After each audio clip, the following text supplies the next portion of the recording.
নমস্কাৰ আপোনালোক সকলোকে পুনৰবাৰ স্বাগতম নস্মাই মজিদ বন্ধুসকল বলগতে চাওক আজি সন্ধিয়াৰ 7টা গুৰুত্বপূৰ্ণ খবৰ। প্ৰথমটো খবৰ, ৰাজ্যৰ লাখ লাখ লোকে ঘূৰাই দিব লাগিব ৰেচন কাৰ্ড আৰু অৰুণোদয় আঁচনি। এতিয়াৰ পৰা পৰিয়ালত 5জন সদস্য থাকিলেহে লাভ কৰিব ৰেচন কাৰ্ড আৰু অৰুণোদয় আঁচনি।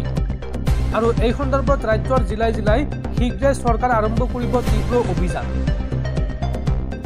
ৰেচন কাৰ্ড আৰু অৰুণোদয় আঁচনিক লৈ ৰাজ্যত আহি গ'ল ডাঙৰ খবৰ। ৰাজ্যৰ লাখ লাখ লোকে ঘূৰাই দিব লাগিব ৰেচন কাৰ্ড আৰু অৰুণোদয় আঁচনি। এই সন্দৰ্ভত চৰকাৰ আৰম্ভ কৰিব জোৰদাৰ অভিযান। এতিয়াৰ পৰা এটা পৰিয়ালত 5জন সদস্য থাকিলেহে লাভ কৰিব ৰেচন কাৰ্ড আৰু অৰুণোদয় আঁচনি। অৱশ্যে নিসন্তান আৰু দৰিদ্ৰ পৰিয়ালে লাভ কৰিব ৰেচনৰ সুবিধা। 5জন সদস্য নাথাকিলেও সেই পৰিয়ালে লাভ কৰিব ৰেচনৰ সুবিধা। বহু লোকে একে ঘৰতে ৰাখি থৈছে 2-3খন ৰেচন কাৰ্ড, তেনে লোকে ঘূৰাই দিব লাগিব ৰেচন কাৰ্ড। অৰুণোদয় আঁচনিৰ বাবে বহু লোকে ৰেচন কাৰ্ডক লৈ সংঘটিত কৰিছে দুৰ্নীতি। পৰিয়ালৰ পৰা বিচ্ছিন্ন কৰি লৈছে ৰেচন কাৰ্ড। গোৱালপাৰা, ধুবুৰী, হাইলাকান্দি আদি অঞ্চলত ধৰা পৰিছে বহু বিসংগতি। অৰুণোদয় আঁচনি আৰু চৰকাৰী ঘৰৰ বাবে সুকীয়াকৈ ৰেচন কাৰ্ড লোৱাৰ অভিযোগ উত্থাপন হৈছে। আৰু ৰেচন কাৰ্ডক লৈ শীঘ্ৰে এই সন্দৰ্ভত চলিব তদন্ত অভিযান। ৰেচন কাৰ্ড পাবলৈ হ'লে 2 লাখতকৈ কম হ'ব লাগিব পৰিয়ালৰ বাৰ্ষিক আয়। আৰু এই সন্দৰ্ভত বিসংগতি ধৰা পৰিলেই বিপদ নিশ্চিত। পৰৱৰ্তী খবৰ, গোমাংসৰ বিতৰ্কক লৈ এইবাৰ বিস্ফোৰক মন্তব্য বিধায়ক অখিল গগৈৰ। অখিল গগৈৰ মন্তব্য, গোমাংস বন্ধ কৰাৰ কথা কয় হিমন্ত চৰকাৰে, কিন্তু গৰুৰ চিণ্ডিকেট বন্ধ কৰিব নোৱাৰে। হিমন্ত বিশ্ব শৰ্মা নিজে খাইছিল গোমাংস আৰু গৰুৰ চিণ্ডিকেট বন্ধ কৰিব নোৱাৰাৰ বাবে আজি 100 টকাৰ গোমাংস মুছলমানসকলে 300-400 টকাত কিনি খাবলগীয়া হৈছে। এই মন্তব্য বিধায়ক অখিল গগৈৰ।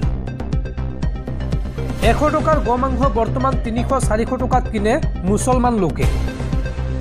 গোমাংস বন্ধ কৰাৰ কথা কয় হিমন্ত চৰকাৰে, কিন্তু গৰুৰ চিণ্ডিকেট বন্ধ কৰিব নোৱাৰে।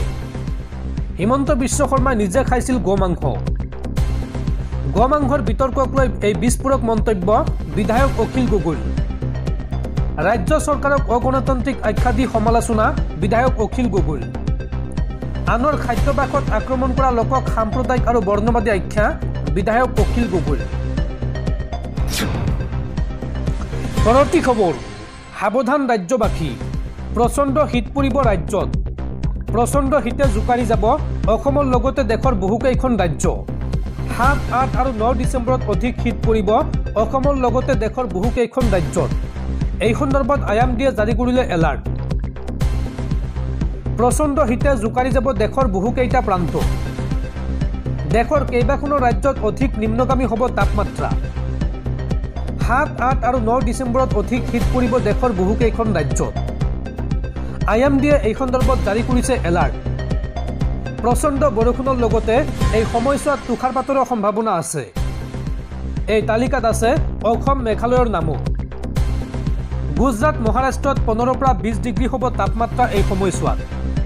প্ৰচণ্ড বৰষুণৰ বাবে কেৰালা, তামিলনাডু আৰু কৰ্ণাটকত পৰিব শীত।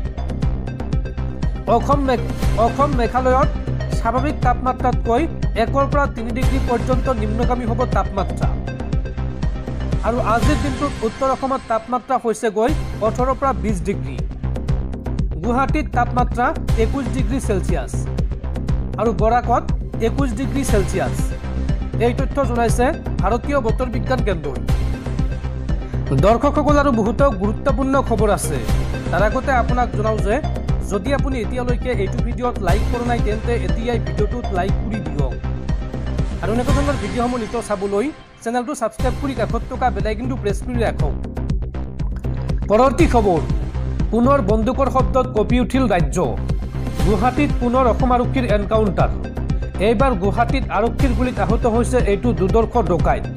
আৰু গুলীবিদ্ধ ডকাইত ৰমেশ দৈমাৰীক GMCHত ভৰ্তি। ডিঙিত ডেগাৰ লগাই বেগ আৰু চেন লুটত জড়িত আছিল এইগৰাকী দুৰ্ধৰ্ষ ডকাইত ৰমেশ। দিছপুৰ আৰক্ষীৰ গুলীত আঘাতপ্ৰাপ্ত হৈছে এই ডকাইতটো। পৰৱৰ্তী খবৰ, কিষাণ গুণৰ উন্নতিৰ শ্লোগান দিয়া চৰকাৰৰ দিনত বঞ্চিত থলুৱা শিক্ষিত নিবনুৱা। ষ্টেট বেংকৰ চাকৰিত 60% বহিৰ্ৰাজ্যৰ প্ৰাৰ্থীক নিযুক্তি অসমসহ উত্তৰ পূবত 6টা পদৰ ভিতৰত 360টা পদতে বহিৰাগতই পালে নিযুক্তি পৰৱৰ্তী খবৰ চুবুৰীয়া ৰাষ্ট্ৰ বাংলাদেশত হিন্দুৰ ওপৰত অত্যাচাৰক লৈ এতিয়া বিশ্বজুৰি প্ৰতিক্ৰিয়া বাংলাদেশৰ ভিন্ন প্ৰান্তত ভাৰত বিৰোধী শ্লোগান হিন্দুৰ অধিকাৰ বিচৰাৰ বাবেই ভাৰতৰ বিৰুদ্ধে জাঙুৰ খাই উঠিছে মৌলবাদী বাংলাদেশত হিন্দুৰ ওপৰত অত্যাচাৰক লৈ বিশ্বজুৰি প্ৰতিক্ৰিয়া বাংলাদেশৰ ভিন্ন প্ৰান্তত ভাৰত বিৰোধী শ্লোগান কেইবাখনো শিক্ষানুষ্ঠানত ভাৰতৰ বিৰুদ্ধে প্ৰতিবাদ হিন্দুৰ অধিকাৰ বিচৰাৰ বাবে ভাৰতৰ বিৰুদ্ধে জাঙুৰ খাই উঠিছে মৌলবাদী ইউনুছ চৰকাৰ গঠনৰ পিছতে বৃদ্ধি পাইছে হিন্দুৰ ওপৰত অত্যাচাৰ ভাঙি দিয়া হৈছে হিন্দুৰ ঘৰ দুৱাৰ উপাসনাস্থলী চাকৰি কৰাৰ ক্ষেত্ৰতো হিন্দুক দিয়া হৈছে ভাবুকি ঢাকাত ভাৰতৰ বিৰুদ্ধে সাব্যস্ত কৰিছে প্ৰতিবাদ ভাৰততো আৰম্ভ হৈছে বয়কট বাংলাদেশ ট্ৰেড ত্ৰিপুৰাৰ হোটেলত নিষিদ্ধ কৰা হৈছে বাংলাদেশী পশ্চিমবংগত বাংলাদেশী ৰোগীক চিকিৎসা নকৰাৰ সিদ্ধান্ত বাংলাদেশৰ লগত ব্যৱসায় বন্ধ কৰি দিয়াৰো হুংকাৰ দিয়া হৈছে ব্যৱসায়িক লেনদেন বন্ধ কৰাৰ দাবীৰে অসমত প্ৰতিবাদ উল্লেখযোগ্য যে স্কুলৰ নেতা চিন্ময় কৃষ্ণ দাসক গ্ৰেপ্তাৰৰ পিছতে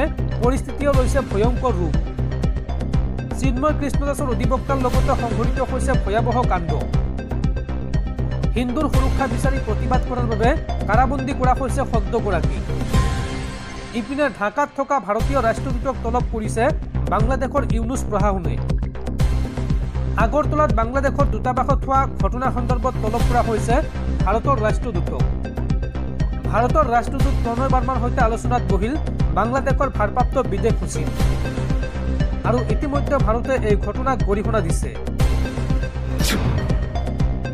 পৰৱৰ্তী খবৰ শিৰোমণি আকালি দলৰ সভাপতি তথা পাঞ্জাবৰ প্ৰাক্তন উপমুখ্যমন্ত্ৰী সুখবীৰ সিং বাদলক লক্ষ্য কৰি দুৰ্বৃত্তৰ গুলীচালনা স্বৰ্ণ মন্দিৰত সুখবীৰ সিং বাদলক লক্ষ্য কৰি গুলীচালনা নাৰায়ণ সিং নামৰ এজন লোকৰ গুলীচালনা কৰা লোকজন দল খালছাৰ সদস্য বুলি সন্দেহ কৰা হৈছে নাৰায়ণ সিঙৰ পৰা দুটাকৈ পিষ্টল উদ্ধাৰ কৰিছে অমৃতসৰ আৰক্ষীয়ে ঘটনা সন্দৰ্ভত অধিক তদন্ত অব্যাহত আৰক্ষীৰ পৰৱৰ্তী খবৰ মধ্যপ্ৰাচ্যৰ যুদ্ধক লৈ ডাঙৰ খবৰ ইজৰাইলক একেকা দিবলৈ পুনৰ সাজু হৈছে ইৰাণ ৰাছিয়াৰ পৰা ইৰাণে লাভ কৰিলে শক্তিশালী যুদ্ধ বিমান আৰু তাৰ পিছতে পুনৰ ভয়ত কম্পিত ইজৰাইলক একেকা দিবলৈ পুনৰ শক্তি বৃদ্ধি কৰিলে ইৰাণে লাভ কৰিলে বিশ্বৰ শক্তিশালী যুদ্ধ বিমান ৰাছিয়াৰ পৰা সুখয় Su-35 যুদ্ধ বিমান লাভ কৰিলে ইৰাণে কাৰ্গো বিমানেৰে তেহৰানৰ মেহৰাবাদত নমোৱা হৈছে এই যুদ্ধ বিমান ইজৰাইলৰ পৰা অহা প্ৰত্যাহ্বান মোকাবিলা কৰিবলৈ সাজু হৈছে ইৰাণ পূৰ্বে 25খন বিমানৰ বাবে ৰাছিয়াৰ সৈতে চুক্তিবদ্ধ হৈছিল ইৰাণ আৰু ইজৰাইলৰ সৈতে যুদ্ধৰ পিছতে ৰাছিয়াৰ পৰা ক্ৰয় কৰিছে 50খন যুদ্ধ বিমান ইৰাণে ৰাছিয়াৰ পৰা সুখয় Su-35 বিমান লাভ কৰাৰ পিছতে এতিয়া চিন্তিত ইজৰাইল পৰৱৰ্তী খবৰ এইবাৰ AIUDFৰ কাটলিচাৰাৰ বিধায়ক সুজামুদ্দিন লস্কৰক কাৰণ দৰ্শোৱাৰ জাননী AIUDFৰ অসম প্ৰদেশ কংগ্ৰেছ কমিটিৰ সভাপতি ভূপেন বৰাৰ সৈতে গোপন বৈঠকত মিলিত হৈছিল সুজামুদ্দিন লস্কৰ আৰু তাৰ পিছতে চৌকত জাৰি কৰিছে বিধায়কগৰাকীক AIUDF দলে অহা এসপ্তাহৰ ভিতৰত জাননীৰ উত্তৰ দিব লাগিব বিধায়কজনে পৰৱৰ্তী খবৰ ঘোষণা কৰা হ'ল মহাৰাষ্ট্ৰৰ পৰৱৰ্তী মুখ্যমন্ত্ৰীৰ নাম দেবেন্দ্ৰ ফাডনাভিছ হ'ব মহাৰাষ্ট্ৰৰ পৰৱৰ্তী মুখ্যমন্ত্ৰী বিজেপিৰ বিধায়িনী দলৰ বৈঠকত লোৱা হৈছে এই সিদ্ধান্ত ঘোষণা কৰা হ'ল মহাৰাষ্ট্ৰৰ পৰৱৰ্তী মুখ্যমন্ত্ৰীৰ নাম দেবেন্দ্ৰ ফাডনাভিছ হ'ব মহাৰাষ্ট্ৰৰ পৰৱৰ্তী মুখ্যমন্ত্ৰী আৰু কাইলৈ মুখ্যমন্ত্ৰী ৰূপে শপত ল'ব দেবেন্দ্ৰ ফাডনাভিছে বিজেপিৰ বিধায়িনী দলৰ বৈঠকত লোৱা হৈছে এই সিদ্ধান্ত পৰৱৰ্তী খবৰ অইল ইণ্ডিয়া লিমিটেডক 20 লাখ টকা দাবী উগ্ৰপন্থী সংগঠন NSCNৰ অহা 10 ডিচেম্বৰৰ ভিতৰত ধন আদায়ৰ নিৰ্দেশ বিদ্ৰোহী সংগঠনটোৰ অৰুণাচলৰ বৰডুমচা ডায়ু ইন আৰু ইনায়ত তৈল ক্ষেত্ৰ ব্যৱহাৰৰ বাবে এই ধন দাবী কৰিছে উগ্ৰপন্থী সংগঠনটোৱে পৰৱৰ্তী খবৰ কলকাতাত হত্যা অসমৰ যুৱকক। ভাস্কৰ্য শিল্পী সূৰ্য শইকীয়াক হত্যাৰ সন্দেহ পৰিয়ালৰ। দুদিন পূৰ্বে ছাত্ৰগৰাকীক মুমূৰ্ষু অৱস্থাত উদ্ধাৰ কৰা হৈছিল। কলকাতা ৰেল ষ্টেচনত উদ্ধাৰ কৰা হৈছিল ছাত্ৰগৰাকীক। কলকাতাত অধ্যয়নৰত অৱস্থাত আছিল সূৰ্য শইকীয়া। উল্লেখযোগ্য যে কলকাতা চৰকাৰী বিশ্ববিদ্যালয়ৰ কলা ভাস্কৰ্য বিভাগৰ ছাত্ৰ আছিল সূৰ্য।